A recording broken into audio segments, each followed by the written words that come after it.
morning, good evening, and welcome. It's been a very quiet week for YouTube peeps having chats. We had no Nick Nimmin, we had no Doug Hewson, and now I'm feeling pressure because we didn't have any of those. I don't know why I feel pressure. Doug's in there putting the do it. We're going live. We're here. It's just going to keep running. So sorry, I had two in-ear audio monitors, don't need them both, and it was making my voice sound weird in my own head. Where was Doug? Doug was possibly asleep. I'm not sure what Doug was doing. Doug decided to not go live because he had a very, very big couple of days lead up, and decided that it was going to have a night off. And like this is one of those things, right? We had Nick having the night off because even though he was back in Chiang Mai, he was still getting over travel, which is totally understandable. And Doug was home. He was getting over some stuff that he'd been doing. And as creators, as YouTubers, we have to know our limits. We have to learn where our limits are and where it is that we can give people value. And if you're overtired or exhausted or just not clear, you can't do that. And depending on your audience, sure, they'll probably be quite, what's the word I'm looking for? They'll be very gracious, as you guys are with me when I fluff around. But do you want to be relying on the grace of your audience at all times, or do you actually want to be able to give them the benefit of your knowledge and the clarity of your thinking to help them think clearly? So let's have a look. We've got lots. Like, I do have coffee, absolutely, in the Yeti. I also have some just a dash of water. It's quite full. It's actually very full. I'm a little concerned I may have overfilled it. Who knows what'll happen when I open it. Live streaming with John says, I'm just always exhausted. I just assumed that's what adult life was. Yes, I agree with that. But there's that level of exhaustion of like everyday tiredness and malaise versus that little bit of extra that just means you can't give anything or enough. Oh, look, I was actually saying to Nick that I feel the jet lag coming home way worse than I felt it going to the US. Now, not that I've traveled a lot. All right, let's be clear, but heading east was so different than coming west.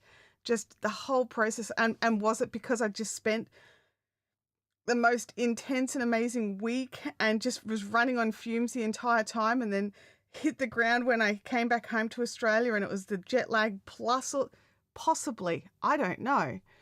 But yeah, just I definitely hit the ground very hard when I got home after my trip to the US.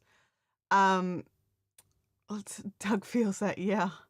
It's definitely one of those things. Let me know in the chat. Has there been a time where you decided not to do something creator-esque, so whether it was live streaming, doing a video, whatever it is, just because your energy levels were not there, for whatever reasons?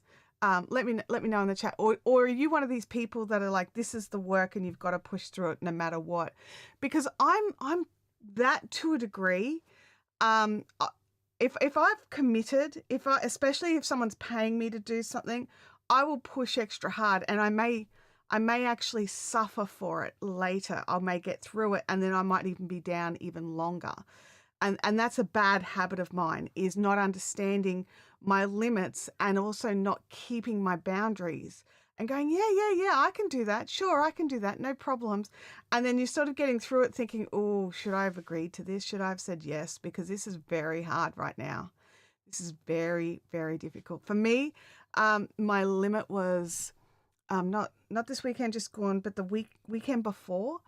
So it was, I'd agreed last minute to work on Matt's Off-Road Recovery doing their live stream moderation. And I misread the messages. I thought it was 2 days, not 3, not starting that day. And I'd been out, I'd gone shopping, I was out with Caffeinated Crafters. I came home, I laid down, was looking at my phone.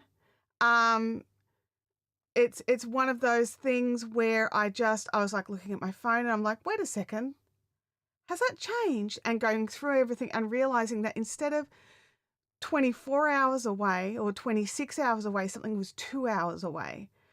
And I had to, have a 90-minute power nap and get through it. And then the next day I got to sleep in, which was really great. But then I had my husband's 50th birthday party.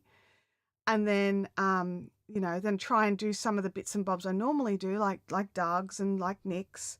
And then had to jump back into Matt's off-road for another 5 hours. And then what got me, what really got me was right at the end on the last day, which was Tim's party. Then Nick's stream, then Matt's off-road recovery. But what really, really was the hardest for me was Daryl's moderation later. He'd said it later in the day, so it didn't clash with Matt's off-road recovery. And there was an hour and a half between the end of one and the start of the next, and staying awake through that was so difficult. And I realized, okay, I said yes to too many things. And it was just like, and I spent like the first half of the week just recovering. So yeah, it's definitely, and we all have our own different limits. We all have our own different, like, I can cope with this, but maybe not this. And we all have our own levels, and understanding what our own limits and our own boundaries are. And also how long our recovery is. That's the other thing. Like, you think, oh yeah, I can fit all of this stuff in, no problems. But then how long is recovery after that? Like, how much sleep do I really need to get back to being a functioning member of our family and functioning human? The only way I was able to do what I did that week, or that long weekend it was really, was because I spoke to my husband first, and I was like, look, if I agree to this, it's going to mean this, and this, which for him meant he's in charge of the meals, feeding the pets, because I don't know where I'm going to be at. I'll be coming to bed as he's getting out of bed, and he's off to work. So I'll be sleeping the day away, but if he can make sure he feeds the pets before he goes to work, because I don't know when I'll wake up. All these sorts of little things that, like, it's not business related, but it's part of life. And because a lot of us, there's that little sort of like overlay between our creator world and our personal lives. Like, at least for me, there's a little bit of, I work in my home. That's a big part of this overlay, is that this office is a bedroom in my house. And so just understanding that the decisions that we make impact our family. Like, I had to have a big chat with my daughter, who I share a wall with here, because she was freaking out that I was going to be working all night because she had to work. And I was like, honey, I'm not going to be on call. Like, I'm not going to be speaking unless I'm like waving my fist at a screen or something, like, I'm not on a call with anybody. I'm not on camera. And then so she explained to her what we were doing. So let me have a little look in the chat here. The exhaustion is nonstop when you've raised 5 kids and now have 11 grandkids. I bet. Andrew Can is here. So good to see you, Andrew. Let's have a look. Every time I see Andrew's name, so I'm so sorry, Andrew. I always like, I need a drink of water. Like, it's become, I'm conditioned now. I'm sorry. I'm totally conditioned. John says, there was a time when I would try to post stuff to social media every single day. Now I'm lucky if I can scrape by with one live stream and one article. Well, you have to learn, like, it's tough. Sometimes you have to make these decisions. Like, when I was working Fiberific and I had to decide what I was doing content-wise, because the actual physical business was getting out of control and I couldn't keep up with the content creation and the business, and yet there was still not quite enough money to bring someone else in permanently to help. It's a tough call. Andrew says, sorry, not trying to do that in your boundaries. I appreciate that, Andrew. And I actually, like, I've never thought that you were a boundary pusher, now that I think about it. Yeah, life can be set to ludicrous speed sometimes. Absolutely. Andrew says, you do so much for us all. Thank you. Thanks, Andrew. I didn't mean this to sound like a gripey thing. It was just like I'd realized I'd said yes to so much stuff in a short amount of time. I was just like, oh my gosh. I agree, Andrew. That's why she needs one of those ginormous cold cups when she gets to... Andrew, Livestream Consultants is threatening to get me, what is it, like a gallon? Is it a gallon? Whatever, half gallon? I don't know. It makes this look small. I'm like, this already, like, it's for me, it's like, this one doesn't get carried in my handbag because it's so, or even with me. I've got another one that's like a third of the size. You know, it's so much. It's so much to carry. Oh gosh. Russell, great to see you. Thanks for jumping in. But yeah, so I didn't mean it to be like a complainy thing, but it was just like, we have to understand where our, first thing, you need to know what your limits are. All right. You need to know where your boundaries are, where your limits are, where your hard limits are. Like sometimes you can be like, oh, I'm just going to tiptoe over that and just be a little flexible. But you've also got to understand where your hard limits are, where it's like, okay, nope, that's not happening. Now, I think that if I had have read the messages correctly and slept that first day, I think the whole rest of the week would have been different. Or would it have been? I don't know. I really don't know. So yeah, it's like, I realized, okay, I found my limits, and I think Doug found his limit this weekend, and it's good to understand your limits. It's good to understand what your boundaries are and not to be afraid to keep them, because that's the other thing, isn't it? We can all set boundaries in different areas of our lives, and there'll always be somebody trying to get you to push past your boundary. Somebody who's trying to push through it, whether it's a personal thing and they're pushing on your personal boundaries, or whether it's a work-related thing. There's somebody around trying to push boundaries. And if you know what your boundaries are and you keep to them, and that's the hard part, keeping to them, it was just it makes, for me, like, and this is the only place I can speak from, is from my experience. If I keep to my boundaries, sometimes I feel awful, right at that moment when I'm saying no. But then I also know, like, later, there's a reason I have that boundary. And if I let that be pushed past, then what is the sacrifice that's being made? Because as a good friend of mine says, if you're saying yes to something, you're saying no to something else. So like Justin Brown is like king of, like, if it's not a hell yes, then it's a no. But also when you are saying yes to something, you're saying no to something else, right? So what are those things that you're saying no to? So when I said yes to this boom, boom, boom list of things that I was doing that week, I said no to a lot of family stuff. Now, I still went to my husband's 50th. We still had a fantastic time. I just was able to really create like a box and just not think about anything. We had a fantastic time, and I wasn't trying to like rush home. I wasn't anything like that. We had plenty of time. And we had a great time. We got home, we had coffee, we chatted, like, and then I was like, well, I suppose I better jump in and get started. And he was like, oh yeah, good luck with that one. So Russell says, so there wasn't the events that were the problem, it was the preparation. I think it was actually a mix of both, to be honest. I honestly believe that even if I had have had that extra, preparation in the lead up, that last day still would have staggered me. Because I had slept most of Saturday, and then got up and got ready for Tim's party. It was just the sheer amount. Like, so we were out the door for Tim's party by 5 o'clock in the afternoon because we had to go and set some stuff up. So it was getting ready, getting dressed, all that sort of stuff, loading the cars. So, but we were out the door by 5 o'clock, and I didn't clock off the next morning until 9:30 in the morning. So I think that no matter what the previous days were like, that final day, I think I was just doing too much all in one day. John says, as much as I like live streaming, one thing I've learned about myself is that I don't want to be on camera for longer than about an hour. An introvert nap is needed. Oh, I get that. I get that. For me, I do get off these streams, these and the Fibrofix streams both. And I need to just, I have to just get up and walk out of this room and step away from this whole setup for a bit. Usually, like with Fibrofix streams, it's lunchtime. So I go and have lunch, and I'll have a long lunch. So I'll sit on the couch, I'll put a show on, I'll won't craft. I don't do much of anything. I just sort of stand numbly at the TV, and I think that's like my introvert battery being charged back up.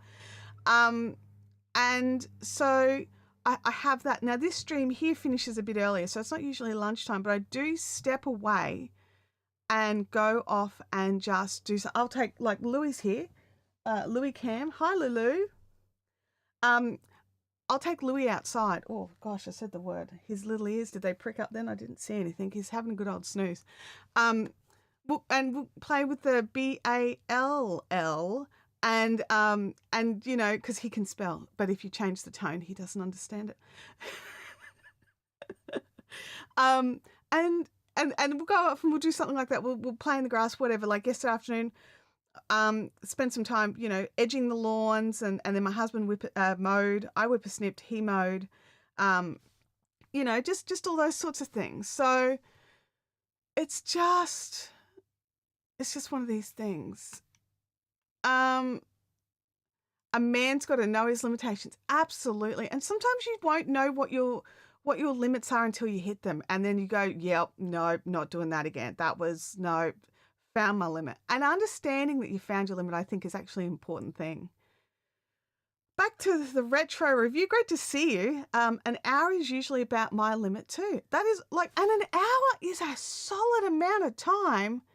You know, it's not like you're like, oh, well, that's not that much kind of thing, but it's an hour is a really solid amount of time to be conversing and delivering content in a continuous flow without a break. Like, that's a lot. That's a lot. How's going LSC? I don't know what LSC is. I'm so sorry. I'm so sorry. Oh, I need my BMAC up on screen. Let me find that. Let me find it. There you go. BMAC's up on screen. I did pin it.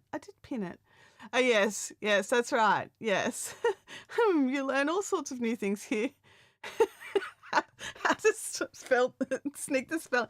You got to do what you got to do, Russell. You got to do what you got to do. I'm just going to take a sip of coffee here. Oh, okay. I understand now. Thanks, John. I was thinking, is it software? Is it like, I didn't know. I'm so sorry. Nick Nimmin. Good morning, Nick. It's so good to see you. Yeah. Louis doesn't do much on his doggy cam. He hangs out there for a while, and then he might get up, and then I'll turn the camera off. But he's just right here next to me, just hanging out, because he's got to be in the office. Because I'm in the office, and you have popcorn. Is popcorn a shadow for you, or is popcorn a shadow for your wife? Because that's the thing, isn't it? Nick is up early. Yeah, I was actually just thinking that. Nick is. I've got a feeling Nick is your jet lag playing silly games with you. It's not then just conversing, it's running all the scenes, hitting all the buttons, monitoring. Absolutely, especially if you're a solo creator. You don't have a team in the back end switching camera angles. You don't have a piece of equipment or software, and you're doing it all yourself. There is a lot of plates to keep in the air at any one time. And it is just like live stream consultants have said it here, depending on what you are presenting, your fuel tank can run dry in an hour. Absolutely, it can. And now this is one of the reasons why I keep this setup. It's pretty bare bones basic, right? We've got this camera. We do have this camera if I need it. I have my backup camera over there, with which I've actually just realized is currently not plugged in, so whoops. And then we've got Louis Cam, which is just a phone. And you know, having it really like that's, I'm like, oh, I've got 14 cameras set up. It's so basic. But for the majority of this stream, I'm talking to you. I have a microphone. I've got my audio set up. Hopefully it doesn't go wrong because I cannot live troubleshoot that guy. But with this microphone, I actually rip it out and plug it directly into the computer because it's a USB mic, right? So it's one of these things. It's just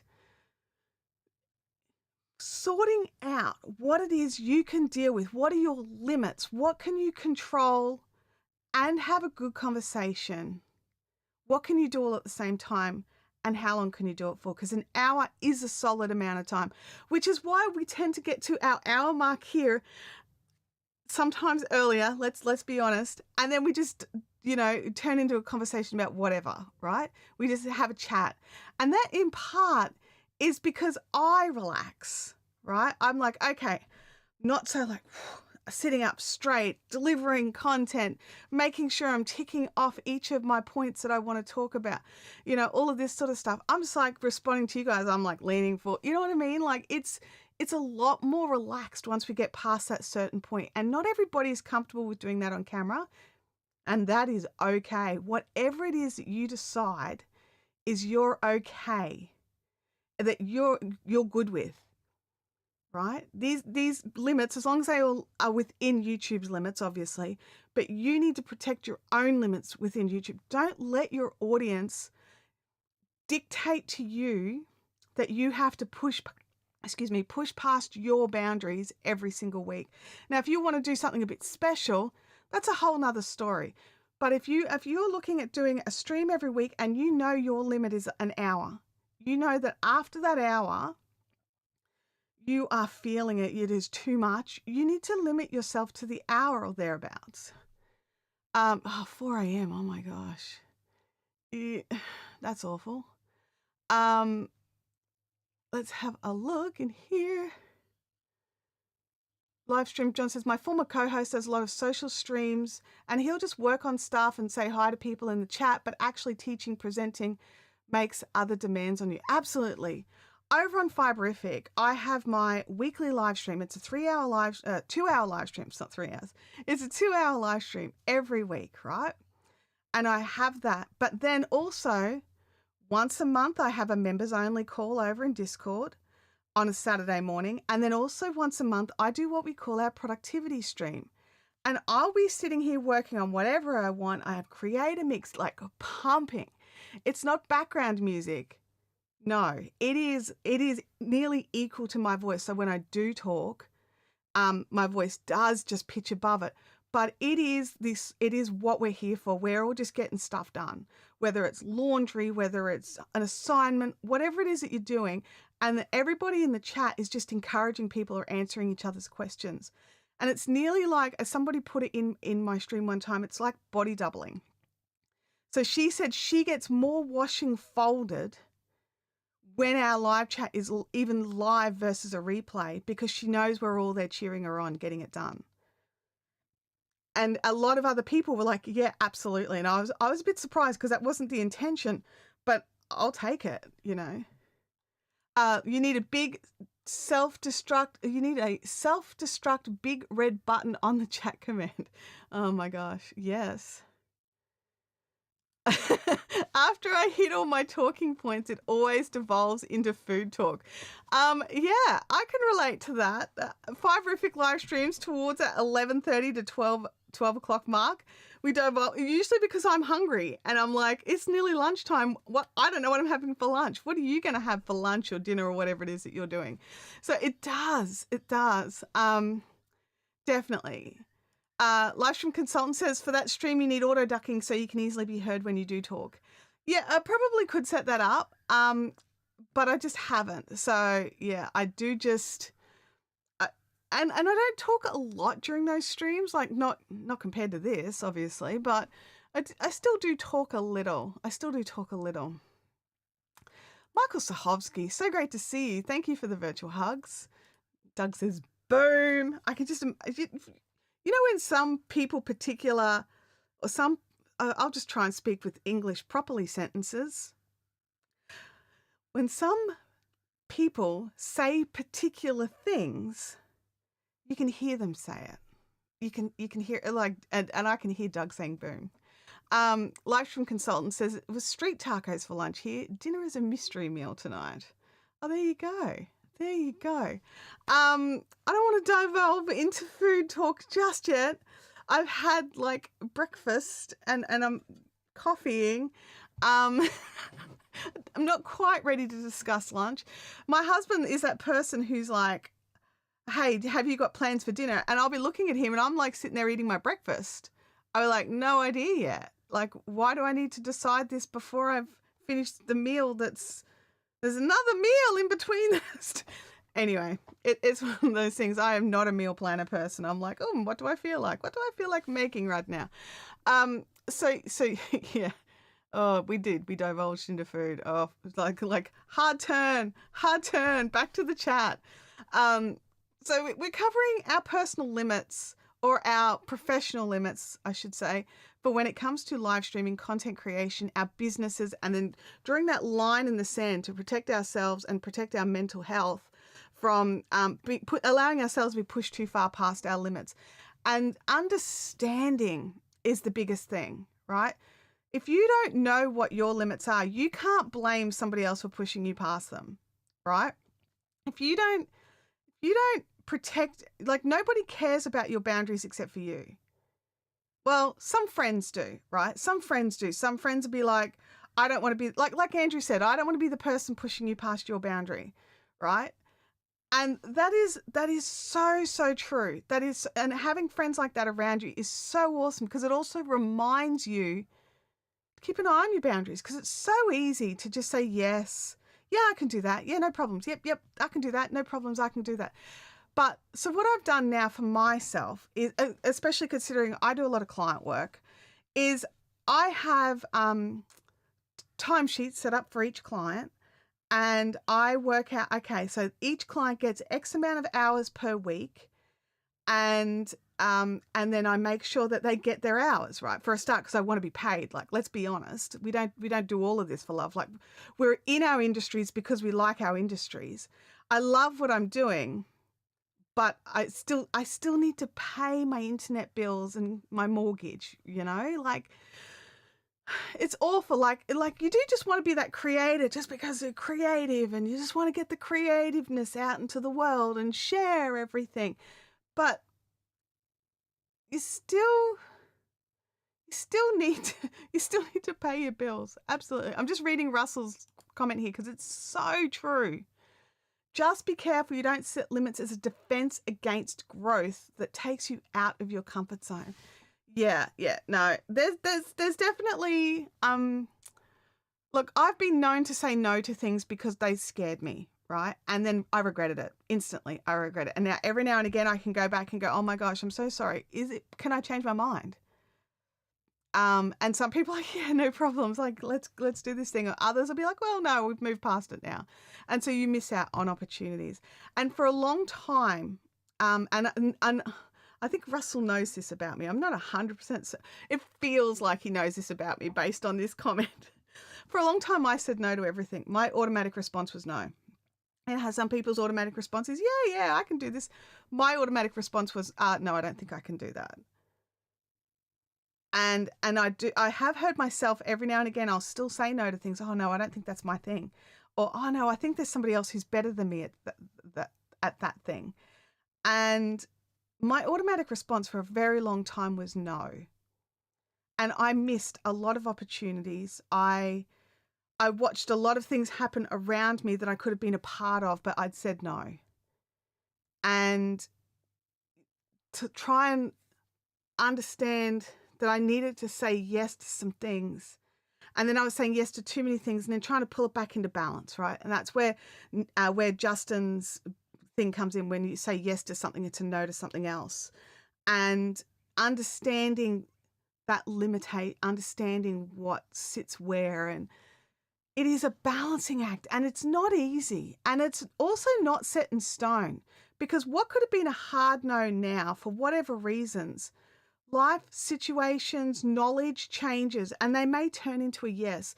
And being able to understand and go back and look at things objectively and go, okay, that is actually a yes now. If someone came to me today and asked me that, I could say yes to that. My big thing for me is after some discussions with different people, it seems to be a personality flaw of mine. So like, I'm aware, all right? I won't say yes to something unless I already know how to do it, right? I know there's people out there that are like, oh yeah, I've got this skill and this skill and this skill, and I'm sure that if I put them all together, I could do this thing, no problems. For me, I'm like, I have to have already know either the direct pathway and to know how to do it, or know where to go to get the knowledge to know how to do it before I'll say yes to it. It's like jobs. If I don't tick every single box on a job, I don't apply for it, because they're looking, in my brain, they're looking for somebody who can already do A, B, C, and D, right? I may tick A, B, and, a little half tick on C. I'm not going to apply for that. I don't have a full tick on C, and I certainly don't have a handle on D. So it's these things that it's just personality differences and understanding. I see that, live stream consultants, understanding that where you are at and where you differ from other people. Like, I full well know plenty of people that they can tick the exact same boxes as I can and exactly the same, but they're still going to apply for it, no problems. And I will say they've been like my most recent role.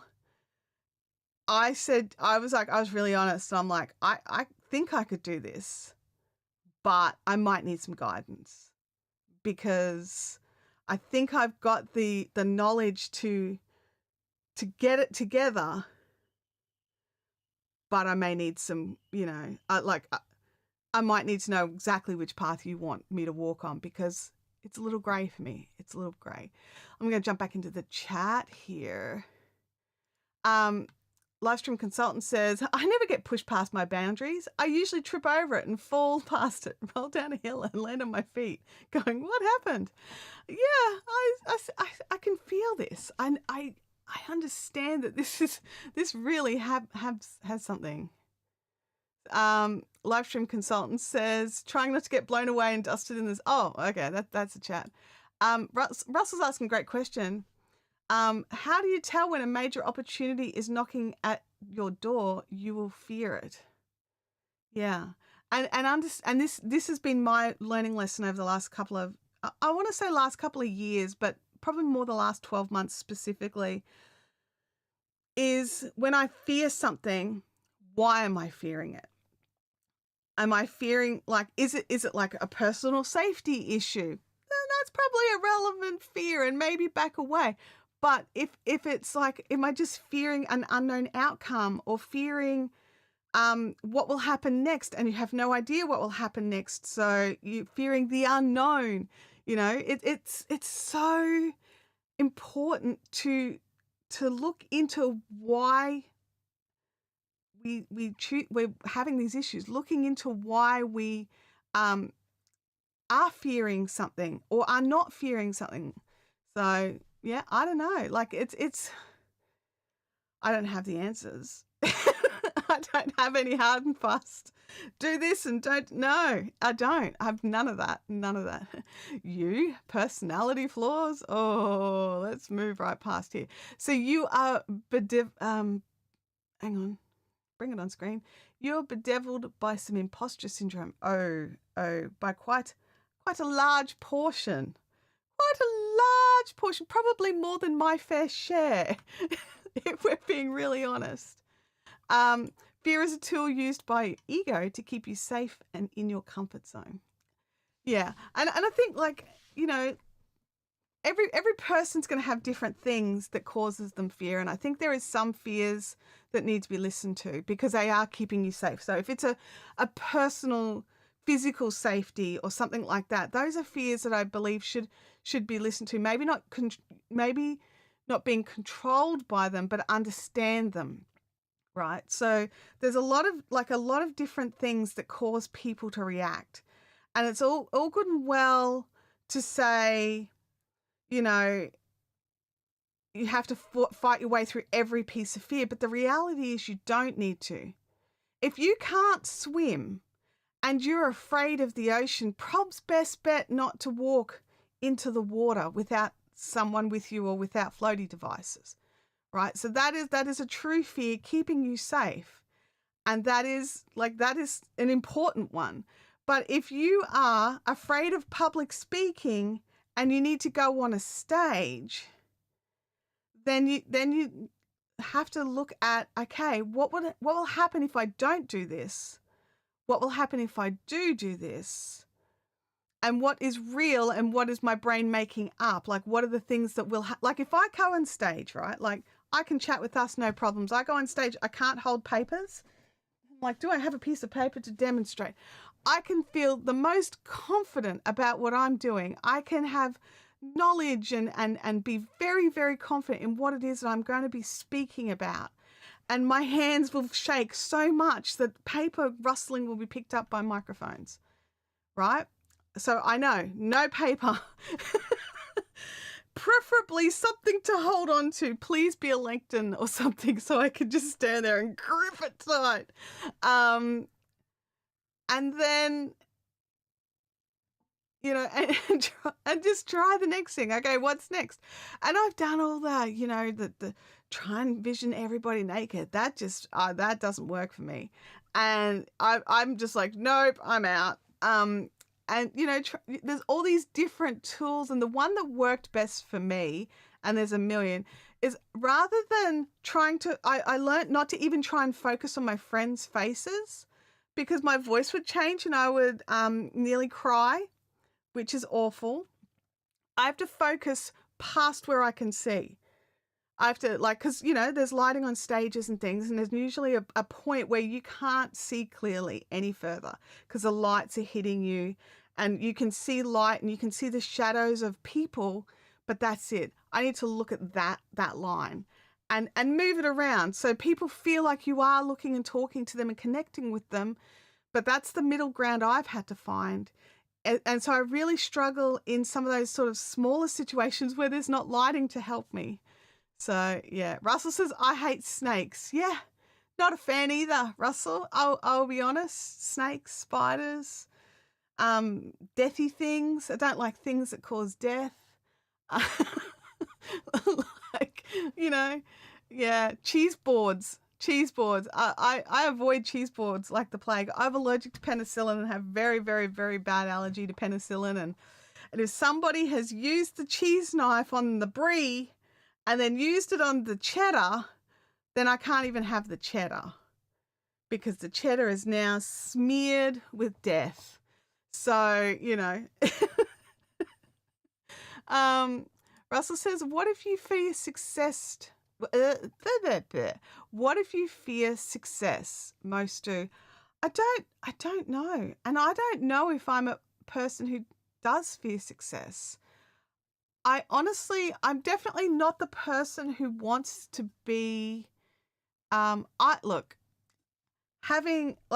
at my career, right? I sat down and had a good hard look at my life, as you do every now and again when you're starting to, you know, level up in the age area. And I realized that the best work I do, the most confident and the best output of work is when I'm helping somebody else behind the scenes.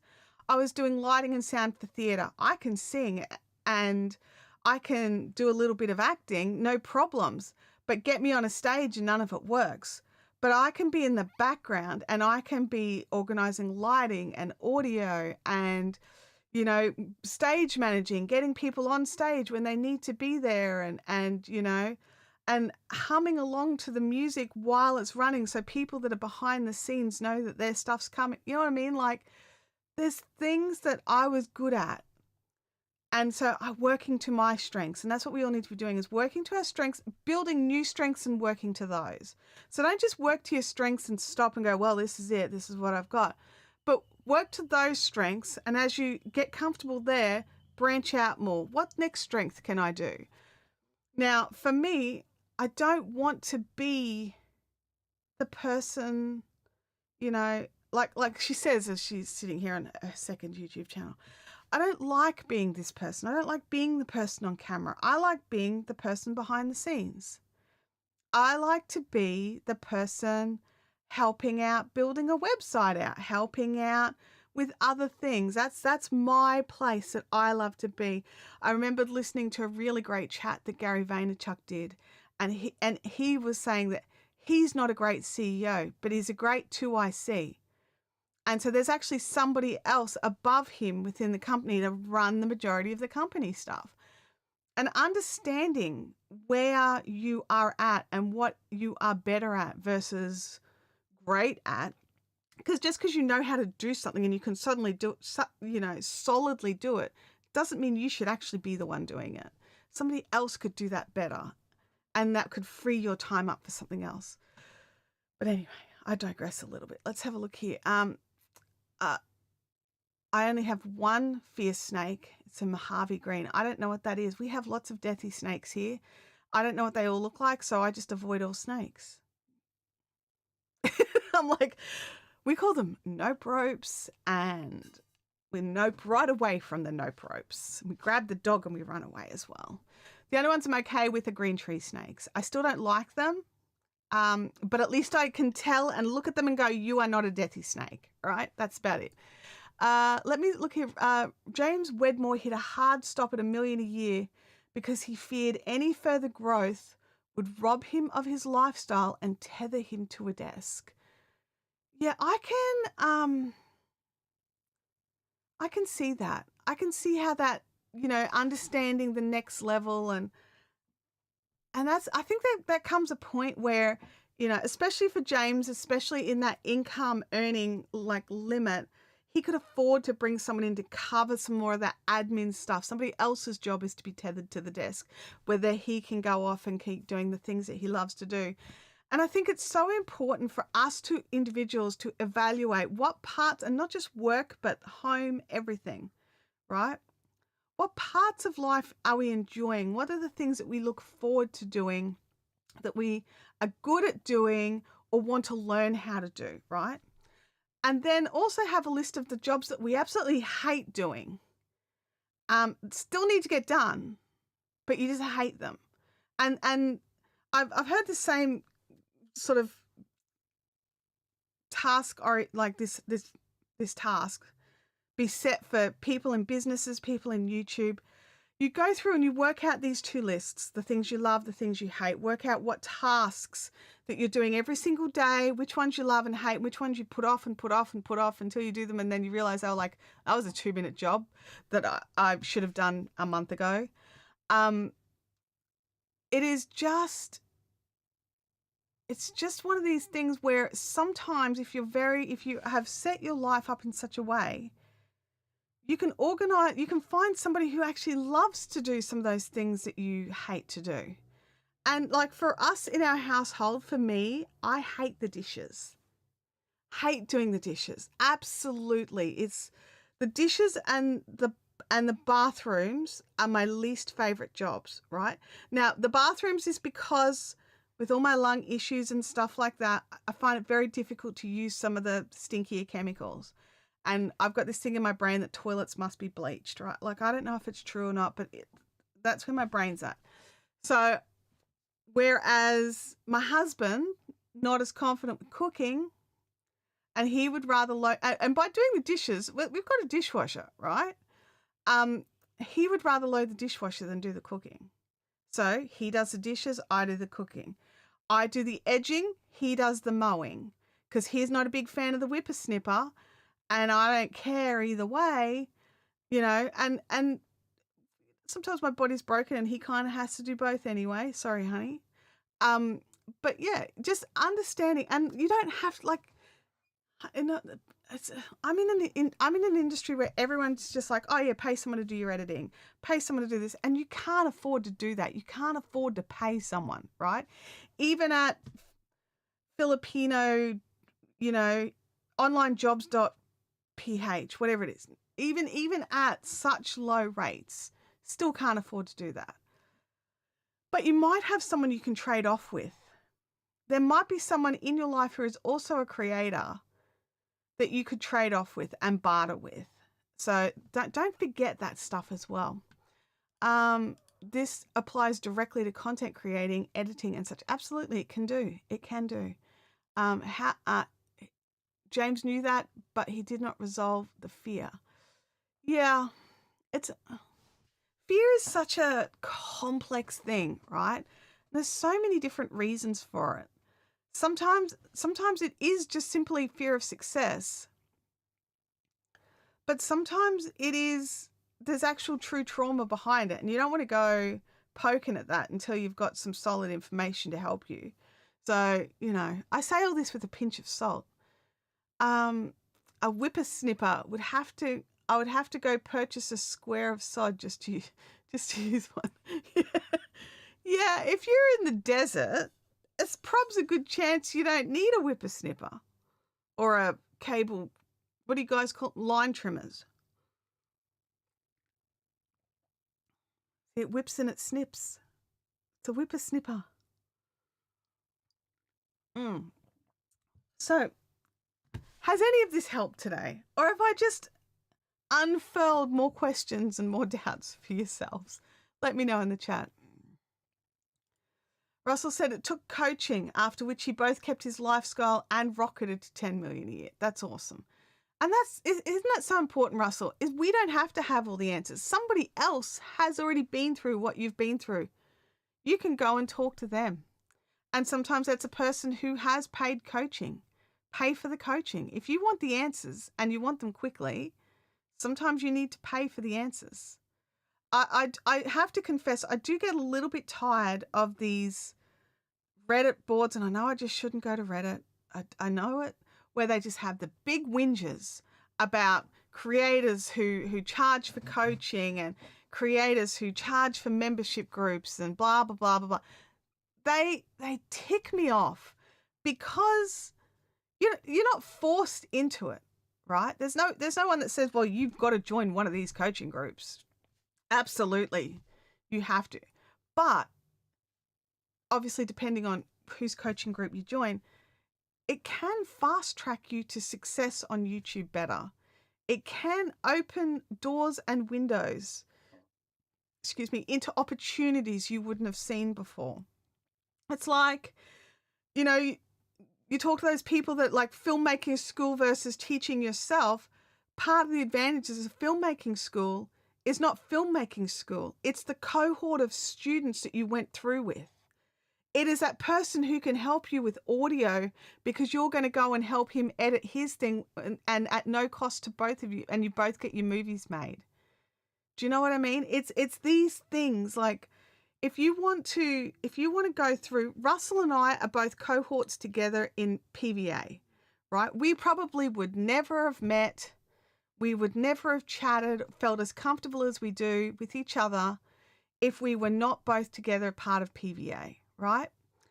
And the other people that I have met and become friends with and comfortably chat with, which that's actually a big thing for me, big tick, comfortably chat with people that I've met through places like PVA.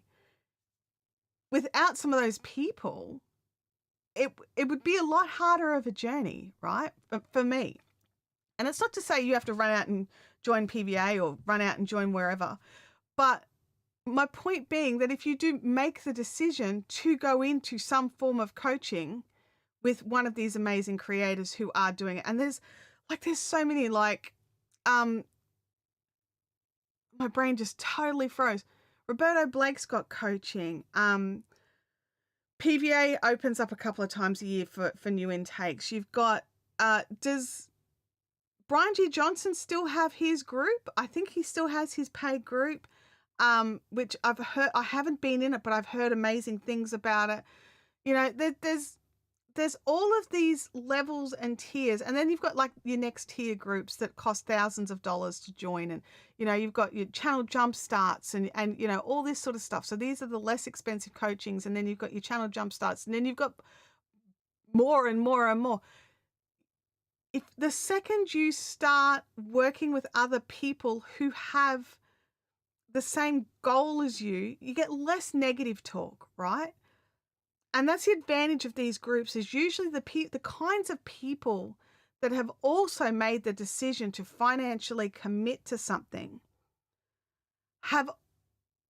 you instantly have something in common with them. And then that can build and build and build. It to have be surround like Russell's just said here, hang on. You need to surround yourself with folks that motivate you and operate at the levels you aspire to. Absolutely. And look, there is something to be said for stepping stones as well. This group might help you get to here, but then you need to join this group to get from here to here. And, you know, you may leave some people behind, right? There's nothing wrong with that. Now, you can be a jerk about it, for sure. But there's actually nothing wrong with you continuing your growth. And unfortunately, that doesn't leave room for people who've decided not to continue or made excuses or whatever. You are allowed to keep your growth. You're allowed to keep pushing forward and to reach for your dreams and your goals. Just because somebody else has given up on theirs doesn't mean you need to give up on yours. All right? So whether you join a group or whether or not you push through and do it your own self a bit slower, that's the big difference between a lot of these groups as well, which was the point I was trying to get to, who knows how long ago, because I got sidetracked. You can either pay to be fast-tracked and pick up amazing friends and creators along the way, or you can go the slow road, which is free, right? All the information is still there, but you have to find it. There's no one there with a walkthrough cheat code for you. You have to go and find all the information, and you'll pick up other people along your way, but your path will not always, but likely be slower and longer. And you just have to decide which path you want to walk on, because there's so many dodgy people out there preying on those that don't know better.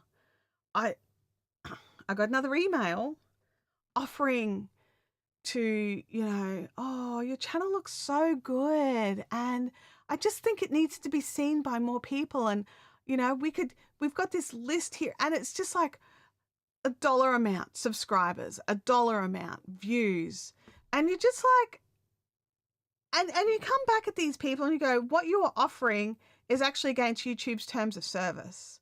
And they're like, we could get your channel monetized in a week. No, you can't. Not without risking my channel. Not without the chance of YouTube going, no, and just deleting it, or going, no, we're not going to let you into the partner program. It's not a given that when you hit these goals that you'll be allowed into the partner program. Your channel is reviewed.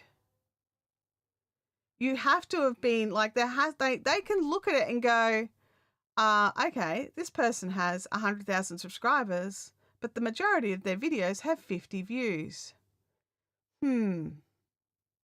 This looks sus. And then oh, look, all of their subscribers subscribed off the channel and not one of them subscribed off a video.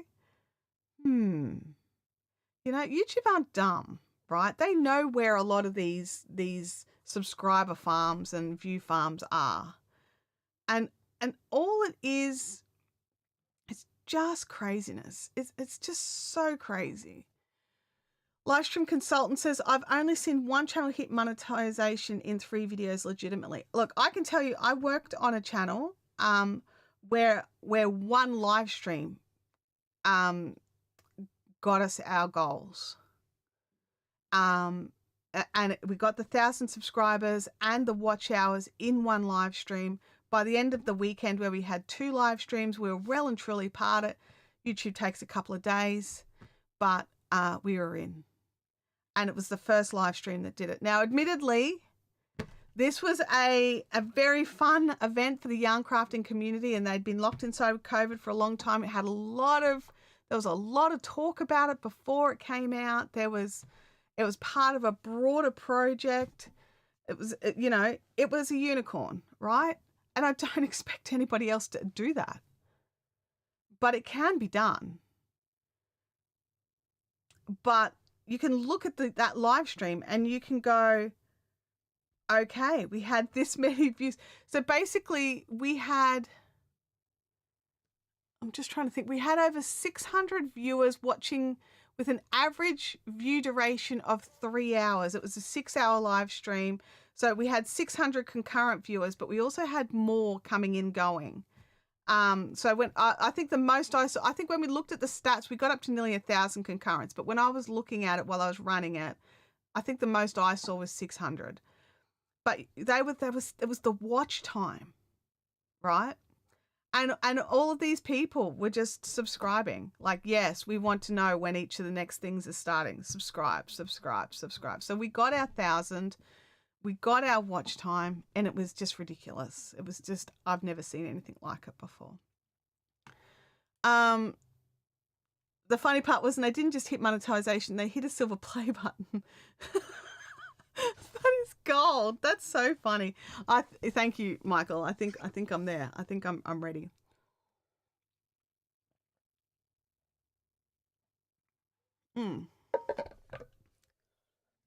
So yeah, so having clear and realistic expectations and understanding the chances of you being the unicorn is very low. Very low. They're unicorns for a reason.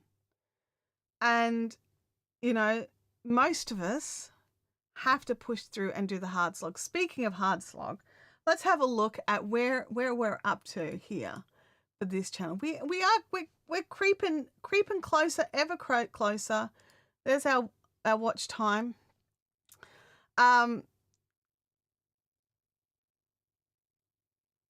We're getting closer to this is to the 3,000 watch hours to get the YouTube partner program fan funding level. So we're still a ways off to get the subscriber count for the other. We're 575 subscribers, so we're still a ways off before full partner. But we are heading nicely to the fan funding level. So I'm happy with that. I'm very happy with that. Now we turn that off. Go back to this screen.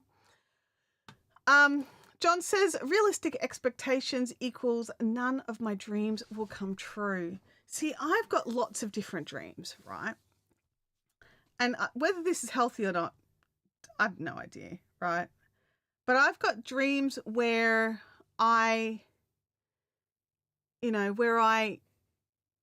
great things happen, where I can travel, where I get to speak on some stages, where I get to and by speak on stages, I'm not talking about being like keynote or anything silly like that. I mean, like teaching somebody how to do a thing, right? That's my happy place, is teaching somebody how to do a thing and be like, right, these are the steps on how to do the thing. You're welcome. Walk away. Right? Like that's what I mean. I'm not talking, I have a dream. Are you ready for it? I don't know if I want to share it publicly. I'll share it with you guys. I have a dream where I would love to speak about YouTube moderation at Vid Summit, right?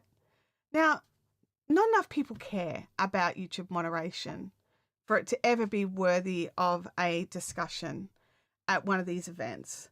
So the chances of ever getting to do it, so low, but that's a dream that I have. But in the pursuit of that dream, right, I keep up to date with everything I can about YouTube moderation. I love YouTube moderation. I love being a moderator for different people, which is my hardest thing to say no to. Let me tell you right now, if somebody says, hey, can you moderate for me?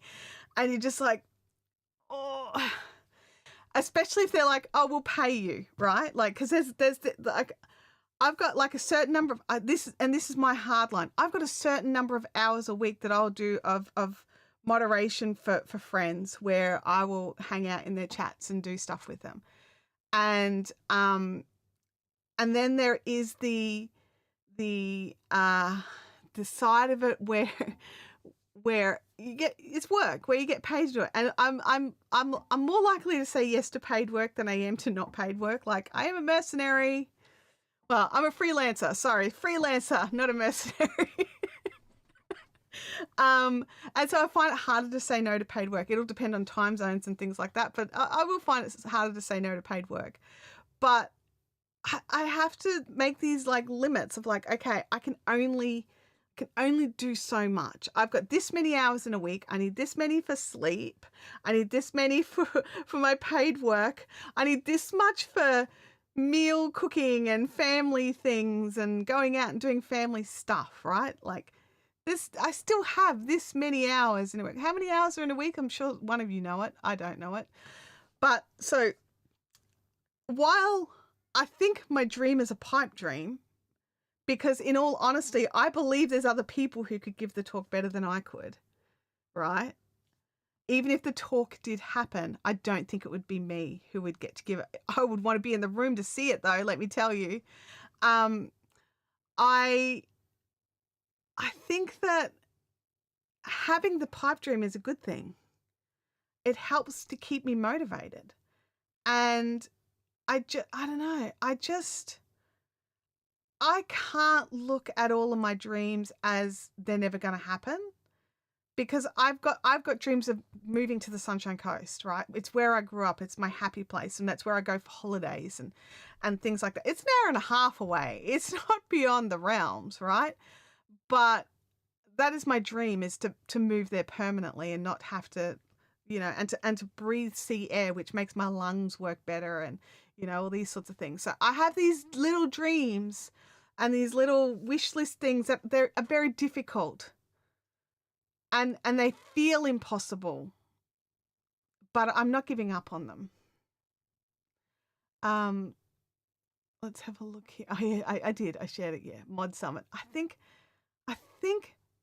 if some creators understood, like, let me know in the chat here, how many of you have read somewhere or heard someone say their comments area or their live stream chat is a dumpster fire or is full of horrible people or whatever? Like, I can't tell you how many times I've seen people say this stuff, and then I'm like, well, are you using block words? Do you have a mod? And they're like, no, YouTube does it. No, they don't do it all. You can't, like, you have to do something. You have to set expectations. You have to let people know where the boundaries of your chat are. In my description, I have a list of chat rules, and Doug here and Andrew, hopefully, when he's in the house, they know what my chat rules are and they know what my limitations are. Doug knows that caps lock makes me spicy, right? Like, poor Doug. Someone will have said something totally fine and I'll be like, it's all caps lock. Oh, yeah. We all have the things that set us off. So put them in your rules. And if somebody pushes your rules, you just refer them to the rule and flick them. Oh, Louie, you're looking very toasty and warm now. You are.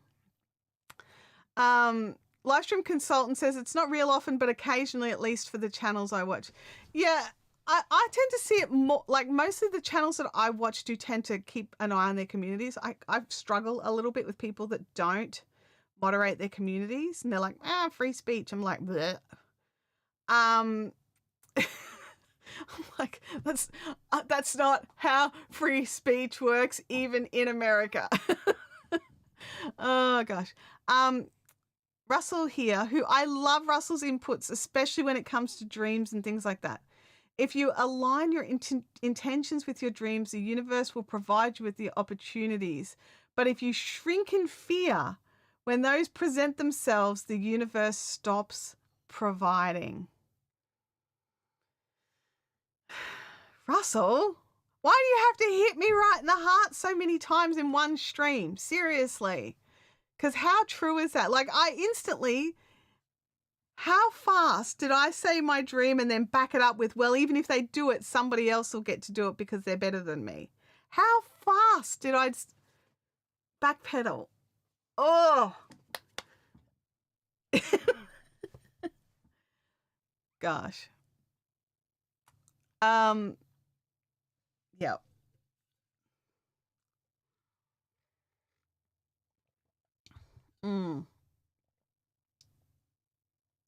There you go. No charge. Oh, no, change it. No, change it. Yeah. Yeah.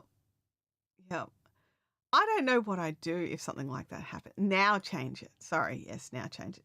I honestly, like, if I got a message saying, hey, we'd love, to see a submission. So, you know, you've got to write it up and show some slides and stuff of what you do for a mod talk. I think I'd have to sit there staring at it, like double checking the email address. Like, is this real? You know, like, I don't know. I think I would enjoy it. I think I would freak out. I think I'd do the work. I think I'd do the talk, and then I would turn into a little puddle in a corner somewhere. John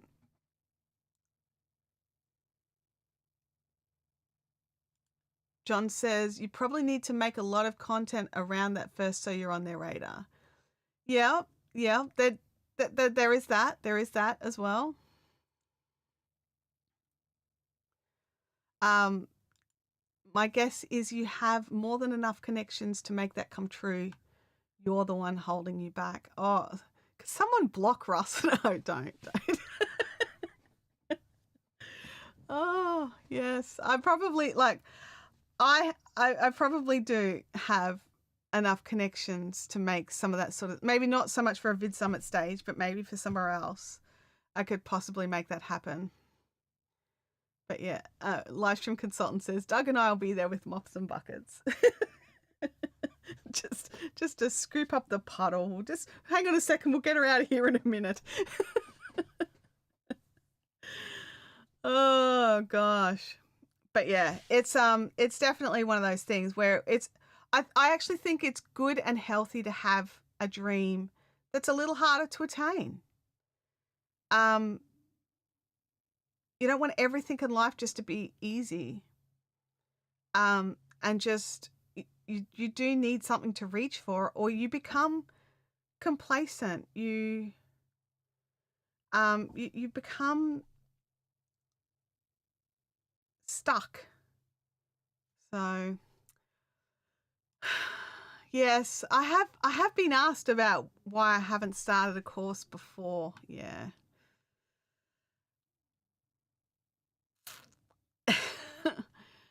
Yeah, you're right. I'll write a book. I don't know about writing a book. The thing with writing books, right, it's like I love books, don't get me wrong, but they just, especially when the technology constantly changes, I'm that person who has the really, really awesome luck of I'll go and make something and then it's instantly changed, and then whatever I made is no longer valid anymore. The Mercenary's Guide to Moderation. Oh, that could be fun. That could be fun. Yeah, the answer probably is the same. Yeah, you're right. You're right. I've got like a lot of like, oh, but I don't know. I don't know what to do. I don't, you know, right. The answer is I do know what to do. Do it. But am I willing? That's the thing.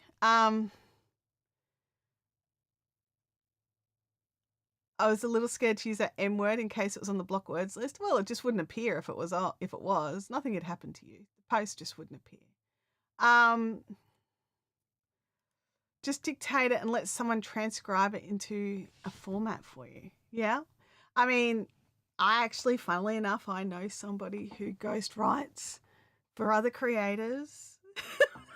I have a contact that could do it and help me. Oh, man. I thought we were here to help you guys do stuff. Like, yes. Chantelle Hills, the Merc of modding. See, now you're having too much fun, aren't you? You're having so much fun with the Mercenary. Oh dear. But like, I'll be honest, it's sometimes how I feel. Like, especially if I'm tossing up between like a paid thing and a free thing, I'll be like, well, I gotta buy coffee, so I gotta do the paid thing because I need the coffee. Oh, John says, I purchased some cloud writing software called Atticus. The plan was to write a short ebook, e-publication about some OBS stuff when I had time to scratch myself. Yeah, sometimes like I'm going to say this, and the second I say it, Russell's going to come at me. I know it. But Like, what else are you doing with your time right now that's not that? Are you doing a Chantelle and just making excuses and not doing it because you need to focus on, other things? Or is it that you could actually start it? She says, really. I know how it sounds, okay? Darth Vader with a blue range. Hope my caps greetings are not rule breaking. No, look, Michael, the virtual hugs I can live with it being caps lock. I can. It's when people write like that, like paragraph long, but, and it just feels like you're just being yelled at. Like, I don't like that. That's a great name. It'll have a ginormous banhammer on the front cover.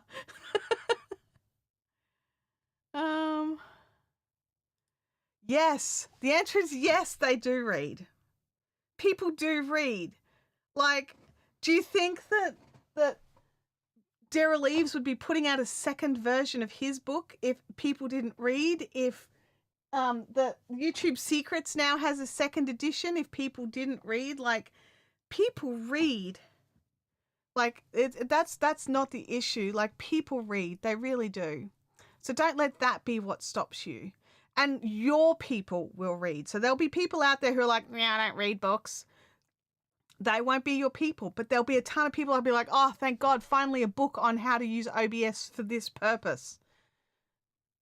There'll be people, and especially if you do something like Amazon publishing where you don't have to print hundreds of thousands of books up front when there's a lot less upfront costs. Yeah.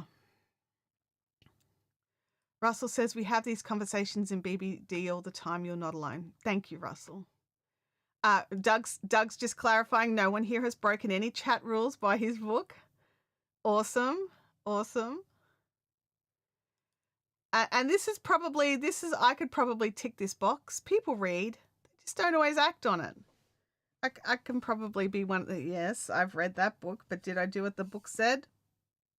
Possibly not. So, yeah. Always there's like, yeah. But the other thing is, John, if you don't even try, if you don't even sit down and give it a go and see if you're happy with it at the end,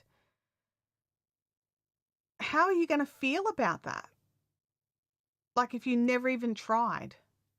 And I have to remind myself of that sometimes, will the regret of not trying be worse than regret of failing?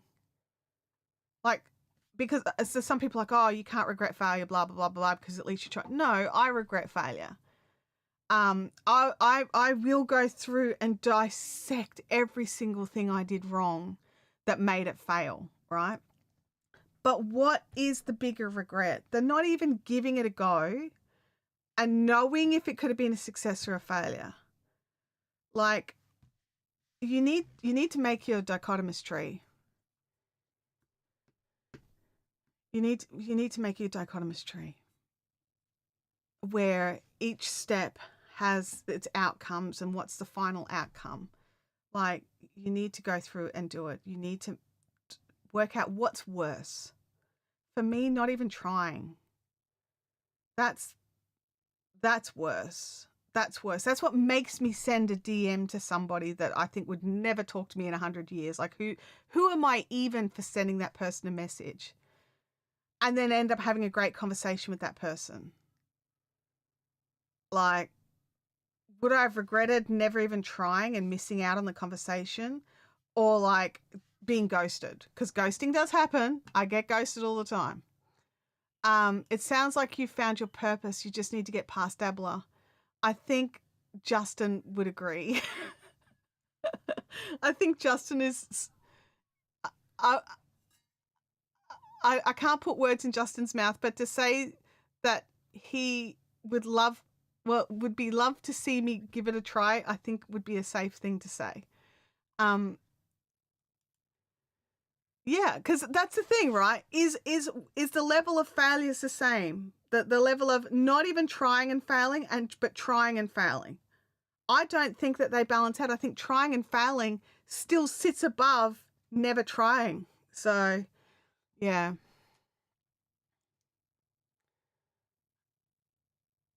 I have the chapters laid out. I need to think a little bit about the resolution of the screenshots, but it's achievable. One thing I will tell you for resolutions of screenshots for printing, right? I don't know what monitor you have, okay? But I know for me, when I need to do a screenshot that needs to be printed, I have to put it on my other monitor. I've got one monitor that is way better than the other, and I will throw it on the other monitor and screenshot it there. No matter how annoying it is in my workflow, I need to screenshot off that monitor. Okay? Whereas I need to screen share off this monitor because it's got the better format, better layout, right? So look at what kind of monitors you've got because that actually makes a difference in your screenshotting. So look, the monitor that I screenshot off is it's older, but it's a UHD monitor. It's a Samsung 32-inch curved monitor. But because I can get the big, crispy, clear screenshots, it means that when you shrink it down to fit on print, it's still crispy clear. Whereas if you screenshot on a 1080p monitor, not as good.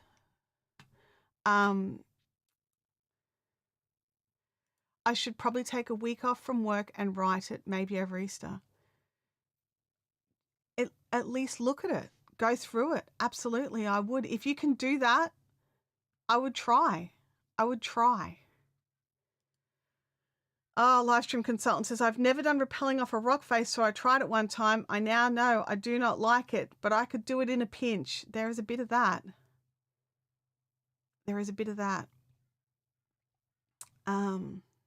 Yeah. John, do you know anybody with a 4K monitor? She says, looking at her 4K monitor, that you could send them a link to screenshot for you and then send you a screenshot test to see if that works out. It might be worth having a look. I've got, because both my monitors are 4K monitors, but the guy on my left does a way better screenshot.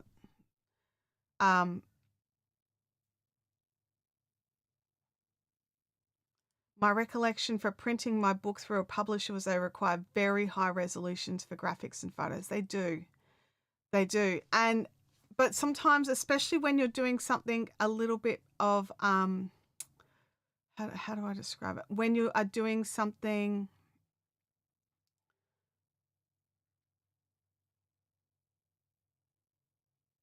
like this, where you're screenshotting software, there is always the limit of the screenshot. There's a great suggestion from Russell. You could use Topaz Gigabyte to upscale your stuff. I would look before you go spending the money on one. I would get someone to do a test for you to make sure you're happy with what the 4K monitor does, and then make the decision around whether you need to upgrade that gear. Because then you could have the 4K image and then also upscale it to get it, better quality print, because there's a difference between internet quality, like as in what you would upload onto a page, versus print quality. But yeah, I'm very good at helping other people achieve their dreams. I'm very good at motivating and helping them, and helping them solve break through their problems. But don't come at me about mine. Oh, yeah. Can you... Oh, yeah, you could temporarily connect a television if you've got a 4K TV at your home, as long as you can move it or move your computer. Well, you've got a laptop, right? You could move your computer to your TV and grab your screenshots there. That'd be worth testing as well. John says it's easier to motivate others than to do stuff yourself. Right, it totally is. Louis, we might need to turn off Louis Cam for just a moment. Dude, how long have you been sitting there doing that for? Hey, you cheeky thing. This is not only pause. There we go. There we go. He's back. But he did move, so I just need to fix his little... There we go. Back in the shot, you little nugget. Come here, little thing. There we go. Yeah. How much easier it is it to motivate others? And this is the thing. Like, I've got a friend of mine who I do some work for her, and she's like, I always know that when I call you, you've got the answer. You always know how to help me get my next step. And then she'll be like, why don't you do this? And I'll be like, why don't you do it? Russell says, I have 4K corrected monitors, but downsized it to 1440 as I don't like squinting. Me too. And that's the thing. I have both my monitors set to 1440, but if I'm screenshotting, I'll drop that one down to 2560 so that I don't have to, I can get the good screenshots. But then the second I finish screenshotting, back it goes to where I can comfortably read the font. Because otherwise I can't use it. They're so small. It's too small. Oh, I'm like, why can't I like zoom into that section of the screen and keep it at 14, at 10, language, 4K. Doug says, make it only pause. Ha ha ha. Yep. He's a bit cute, aren't you, Lou? Hey, you're a bit cute. Alrighty. Well, do you guys have any other homework for me, or or any other questions that I can help you with? Like, let me know in the chat. I think I need some water instead of coffee for a second.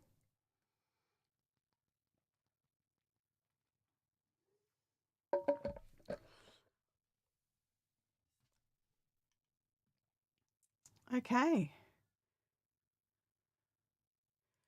You really lost your last excuse now that your daughter has grown. Yeah, look, and that was a big thing for a long time. My priority did have to be her. But not anymore. Like, now I'm lucky if she knows I exist, because she's 20 now. She turned 20 this week. And yeah. Whereas, like, historically, it was a big thing. I couldn't attend events. I couldn't do things I wanted to do because I had to be home, as I was the primary caregiver of a student at school. But that's different now. You're right. Little Crafty Nook jumping in. Well, you jumped in just in the nick of time. I was thinking about winding up, but if you've got questions for me, drop them in the chat. Modding dictation is in your immediate future. I will need to sit down and have a look at how I would like to. I've never written a book, right? Let's be honest, never even looked into it more than a couple of things to realize it's possible, right? Especially utilizing something like Amazon Books or some sort of self-publishing in that way. But having so I know it can be done, right? Like, I know I can do it, but I don't know how I would. Like, I need to look at the plan of it.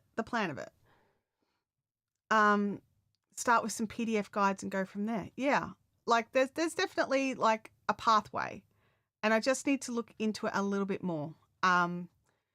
So I mean, I've written a short story, but it was just for friends. Like, it was just a PDF. It was never a thing. But I've never written like a how-to guide or anything like that. So I would definitely need to look into how I want to lay it out and what's the story and how I go from there.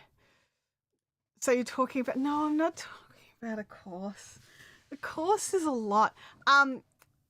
But I suppose a course is also on the table. But we're talking not live streaming as such, but more moderating. Just the basic layout, the basic of moderating on YouTube, and break them down into chapters. Yeah, that's the thing. Like, I don't think it would take a huge amount of time. I just think it's something I need to sit down and do. Just like, what do I actually want to cover? What is important to other people other than me? How to utilize things like the block words list, whether or not you need a moderator, whether, you know, like how do you know what you need kind of thing. Yeah. See you later, John. Have a good one. Yeah. Speaking, books, and course. Like, yeah, and I think that they would play together. I absolutely do think that they would play together. I don't know which way. I don't know what I would do or which way I would go, but until I start writing something down, and because sometimes you put something down and go, yeah, that's not really enough to be a course, but it could totally be a workshop, or it, you know what I mean? Like, so until you start nutting it out, you don't know if it's, you know what I mean? And I haven't done that. I haven't done that initial step. Like, I know it's something that I think we need out there. But I haven't done that initial step. And so until I do that, I'm not sure which bucket or which path it will suit best. So I'm going to try and be open to the possibilities and let the content that I want to put out there decide which way it would go, which way it would be better.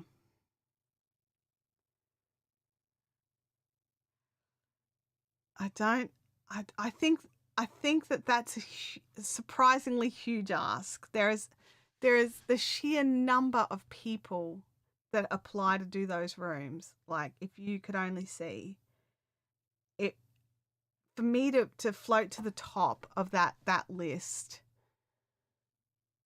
would be, I don't know. It would be surprising. I think that Doug says start with a mod panel. I think that feels safer. There we go, Russell. That feels safer.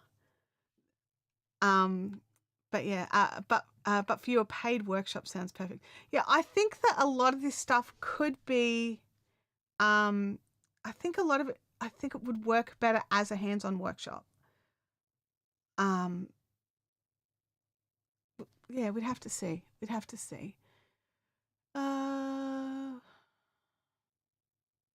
Who better to speak on moderation? I don't know. I think there's someone in this chat who could, you know, hold that baton very well and would probably be more of a natural fit. Like, let's be honest.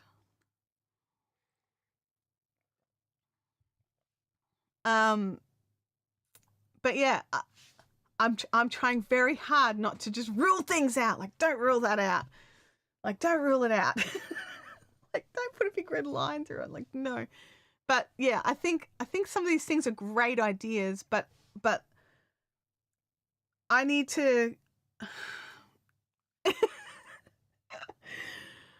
I need to accept that I am a good fit for them, and that I'll be like, yeah, that person will be great for this, and that person will be great for that, and that's kind of what I do. But I don't usually put myself as the good person to do the thing. But yeah, it could be. Thank you, Russell. I appreciate that. And you're really good with those brain map things. I tried to do it and it hurt me. It hurt me. So yeah, so little crafty Nook, do you have any questions for us for today? Like, did you want to chat about anything about your live streams, or about how they're run or done, or what have you, or softwares, or whatever it is that you're working on? Like, let us know. But yeah, so it is like for everybody else. It's the game of letting us just accept that we are the good fit, that we can do the thing, that we don't have to wait for somebody else to make the content to explain the thing for us, because we could be the person who made that content. So yeah.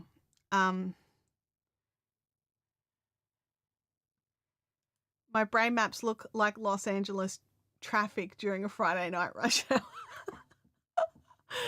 Oh, I just didn't even know where to start, honestly. Mine was blank. But you're scared. Everyone is when looking. I am. Yeah.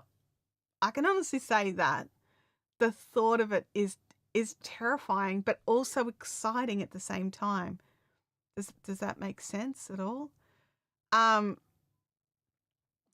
Little Crafty Nook says that I use Opus clips after my streams to break it down and pass it out occasionally afterwards. Opus clips is solid. Opus clips is good. They like keep an eye on it. They're constantly tweaking and changing things, which does bug me a little bit. I'll be like, this is great. But now they don't pick up all the ums and ahs, and you've actually got to go in and physically manually edit them out. And that ticks me off because they used to grab them all and now they grab some. They grab all the pauses, which I like, but the ums and ahs really bug me. And I would love it if I could add in an extra word or an extra phrase that I personally want removed. And so would be the one for me. I say that a lot. I and ah an absolute boatload as well. And I consciously try not to, and I still do it. And it drives me insane. But also the and so, which was where my brain went to instead of umming and ahhing. Or sometimes I'll go and so, and I'll do the whole lot. So yeah, it's Opus Clips is good, but I've still got to edit everything. It's not just they've created a thing, you get to download it and send it to you. No, that's not what it is at all. You have to go in, you have to edit every single little video. Quite often I need to add a little bit at the start, add a little bit at the end, remove some stuff out because they've started in the middle of a point rather than the start of the point.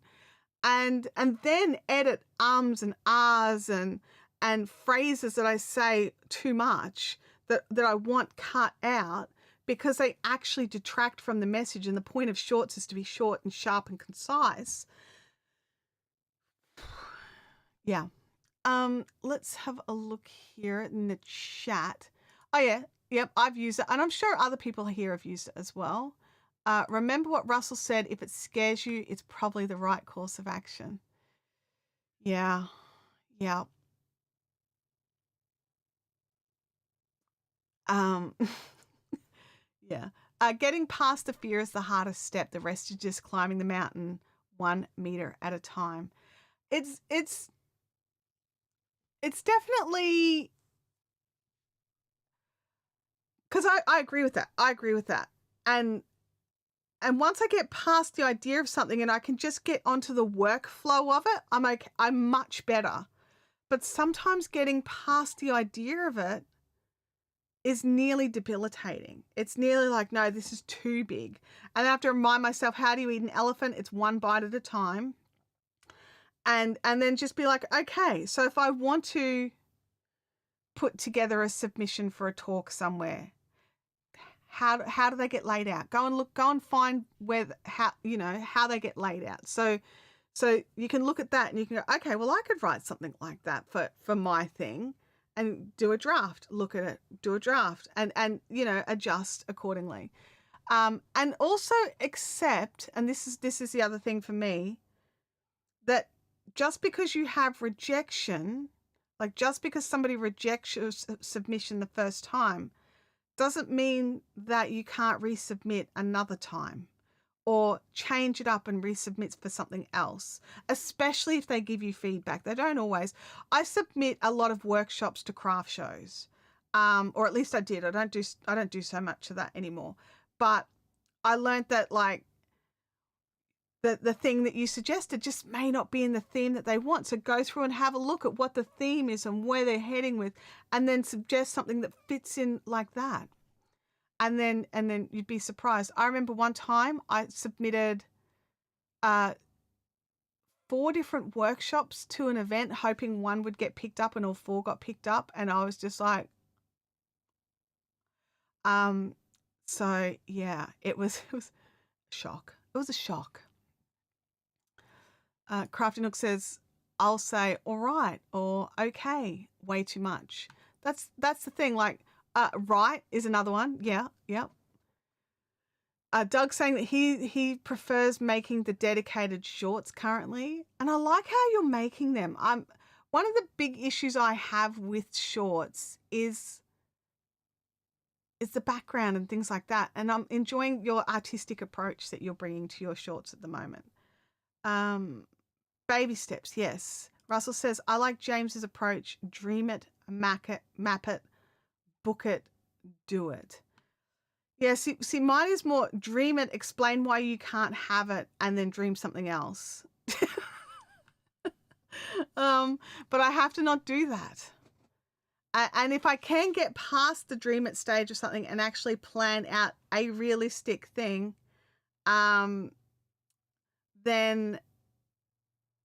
I can start mapping it. And that's the thing in my brain. I have to stop switching of what's realistic and what's not realistic, because quite often I'm wrong when I say something's not realistic. It's the same as saying for a pineapple pizza, one bite at a time. Absolutely, pineapple pizza is delicious. Pineapple belongs on all the pizzas. I'm just saying. Especially barbecue meat lovers. Add pineapple. You can thank me later. Delicious. Self-awareness is great progress. Yeah, thank you, Russell. I do feel like I came into this stream hoping to help you guys achieve something, and now you've all helped me to try and do something that I've been putting off for a very long time. It's because some of these dreams are not new dreams. Some of these things have been around for a long time, and yeah. I don't even know what to say. I'm going to drink my coffee. I've still got a sip left. Do I have a sip left? Yes, I do. Yes, it is funny how the universe works sometimes, isn't it? You guys are awesome. I definitely, when people talk about, when you're starting your channels and you have that cheer squad in the channel, your stalwart, your foundation channel subscribers and viewers, and some of you are real life friends. I definitely feel like that those of you that I can see that are in the chat, there may be some others that are just watching and lurking, and I get that. But I definitely feel that those of you that are here and chatting in the chat, you're that. You're definitely that. You're awesome, little crafty nook. We're all awesome. Alrighty. Lurkers are often workers. Absolutely. Absolutely. Like some people are like, oh, I hate lurkers. I don't hate lurkers. Lurkers is like sneaking in to catch your content while they're doing other stuff. Yeah, absolutely. Like yeah. Like I there was a lady who on my Fiberific channel, I may have told this story already. I'm sorry if I have. And the live stream happens while she's at the office, and she would sneaky set her phone up in a position where it couldn't be seen by anyone like coming from the side, which is her office was, they would come from the side, so they couldn't see it. And she would have one earbud in and she would keep working but be listening to the stream at the same time, to the point where one of her co-workers knew how much she enjoyed it, but that they would run interference on anybody trying to get her attention for a 2-hour window. Like, that's, not everybody can chat, right? Not everybody can chat. That's right. They're listening. And that's the other thing. You don't know who is watching and listening. Like, you don't know who's here. Like, we had Nick Nimmin jump in earlier today. That was so surprising for me because this is not usually a time slot that he's available for. And I didn't even know that he watched my channel. So he jumped in and said hi in the chat. And that was really surprising to me. Justin Brown sometimes jumps in and says hi as well. And there's these people out there that are watching your content. They may not be commenting. And if they don't comment, you don't know who they are. So you don't know who you're impacting or who you're giving ideas to. You don't know.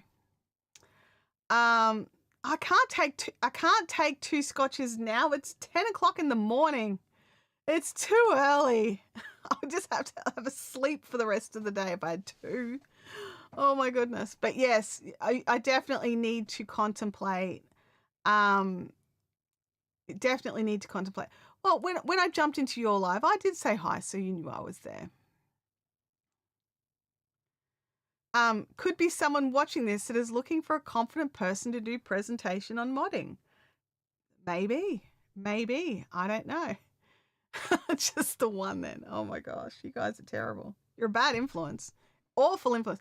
But I won't. I'll be very good, and I'll move myself to my living room with my notepad, and that's the serious thing. When it goes onto paper, that's where the seriousness starts. So I'll have to have some thoughts and some thinkings, and contact a few friends and talk to them about their experiences and stuff. It's just a bit. It's Russell. You're very right. It's a bit stressful coming up against, coming up against this sort of thing. Yeah. I was crafting with friends today, and the husband needs a video editor. He's got my contact info. There you go. You could hide it in a ginormous cold cup with diet soda. I don't live stream consultants, just so I don't mix my scotch. I just drink it. If sometimes it has ice cubes. I don't if I had this would hold an insane amount of scotch. Oh dear. Russell says the view from the top makes it all worthwhile. Yeah. Thank you for the BMAC there. The link drop there, Doug. Appreciate that little reminder for anybody who knows that.